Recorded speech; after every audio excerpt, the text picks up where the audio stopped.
৪৫ জন চোরকে আবার সংসদে ঢুকাচ্ছে। অতীতে যেটা হতো, সংসদে গিয়ে মানুষ চুরি করত, সংসদ সদস্যরা সংসদে যাওয়ার পরে চোর হতো, টেন্ডারবাজ হতো, লাইসেন্স নিজের নামে নিয়ে চুরি করত। আর এইবার দেখলাম একটা দলের ৪৫ জন চোরকে আবার সংসদে ঢুকাচ্ছে। সংসদে যাওয়ার আগেই তারা ডাকাত হয়ে যাচ্ছে। আবার ইলেকশন কমিশন হেসে হেসে বলছে, মনে কষ্ট নিয়ে তাদেরকে যেতে দিলাম। আপনাদেরকে ডাকাতদের এবং চোরদেরকে সেফ এক্সিট দিয়ে সংসদে পাঠাতে আপনাদেরকে এই ইলেকশন কমিশনে বসানো হয় নাই। আগামী বাংলাদেশ কখনোই ঋণ খেলাপিদের হাতে উঠাই দিব না। আগামী বাংলাদেশ ব্যাংক ডাকাতদের হাতে তুলে দিব না।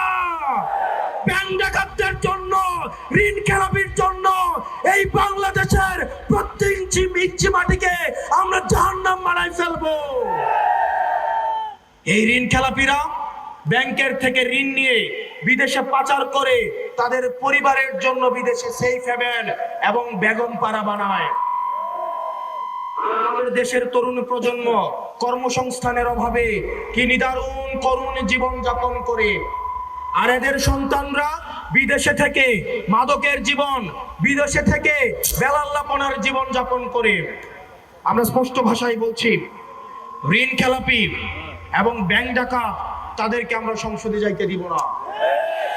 কিছুদিন আগে দেখলাম বন্দর একটা বিদেশি কোম্পানিকে দেওয়ায় অনেক দল রাস্তায় এসে আন্দোলন করলো যে বন্দর নাকি বিদেশিদের হাতে তুলে দিবে না। অথচ আমরা দেখলাম 138 বছরের সবশ্রেষ্ঠ 138 বছরের মধ্যে সবচেয়ে বেশি বন্দরে এই বছর ইনকাম হয়েছে।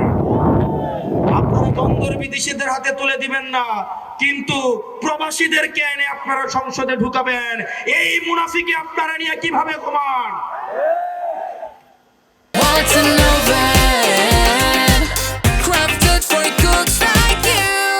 এই প্রবাসীরা এখন সুযোগ আসছে, বাংলাদেশে আসছে।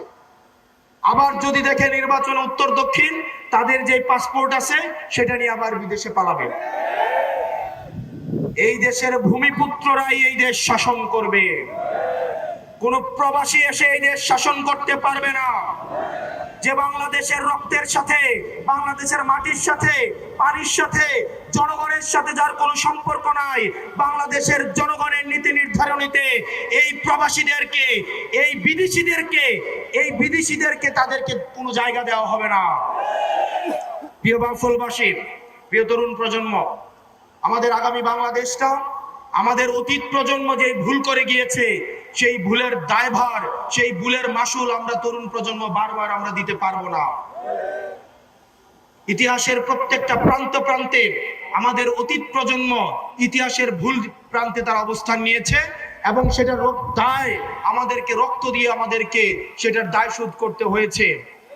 আমাদের আগামীর বাংলাদেশ হবে সমতার বাংলাদেশ, আগামীর বাংলাদেশ হবে মানবিক মর্যাদার বাংলাদেশ, যেই বাংলাদেশে মত প্রকাশের জন্য আপনাকে গুম করা হবে না, যেই বাংলাদেশে মত প্রকাশের জন্য আপনাকে ক্রস ফায়ারে দেওয়া হবে না, যেই বাংলাদেশে মত প্রকাশের জন্য বাড়ি থেকে উঠিয়ে নিয়ে যাওয়া হবে না, যেই বাংলাদেশে আপনার অধিকার আদায়ের জন্য বাংলাদেশ পরিচয়ের বাইরে আপনাকে হিন্দু পরিচয়, মুসলমান পরিচয়, বৌদ্ধ পরিচয়, খ্রিস্টান পরিচয়, পাহাড়ির পরিচয়, সমতলের পরিচয় আপনাকে ব্যবহার করা লাগবে না।